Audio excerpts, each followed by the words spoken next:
passengers and airport visitors. At Riga International Airport, smoking is allowed only in a specially designated place. Smoking in the terminal. So as you probably understood by that intro, 2 weeks ago I was at Riga airport and I decided to take a little trip to Austria, to Slovakia, to Hungary. On the airplane, our national carrier Air Baltic provides us with the face masks and wipes, so it's rather nice.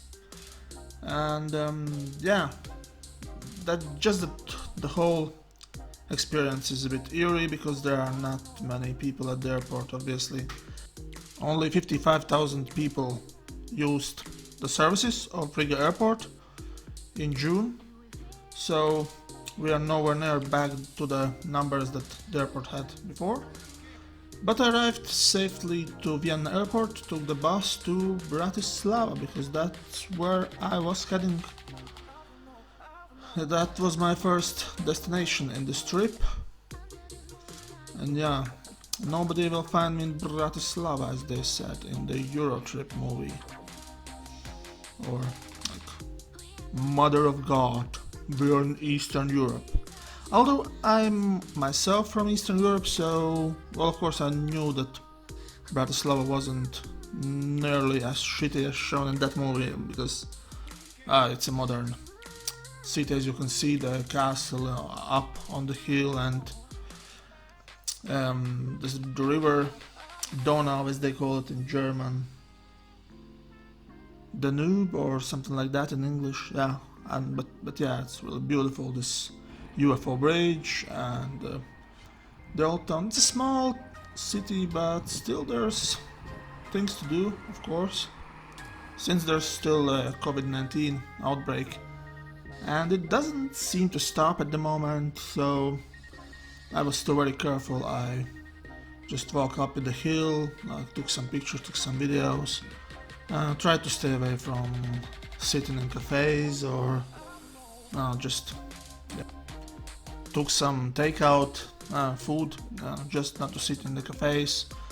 And yeah, in the shops, go in, buy something, go out. They require face masks to be used in shops and on public transport too. And that's not just Slovakia, that's Austria, Hungary and all the countries around there.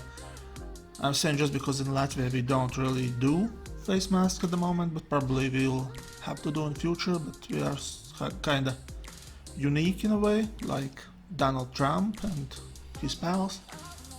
Although he's also started to wear a mask, as I hear.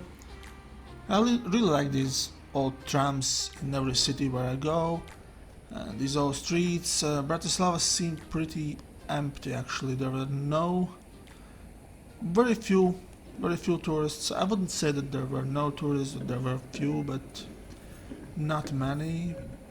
Although maybe it's not the most typical tourist destination.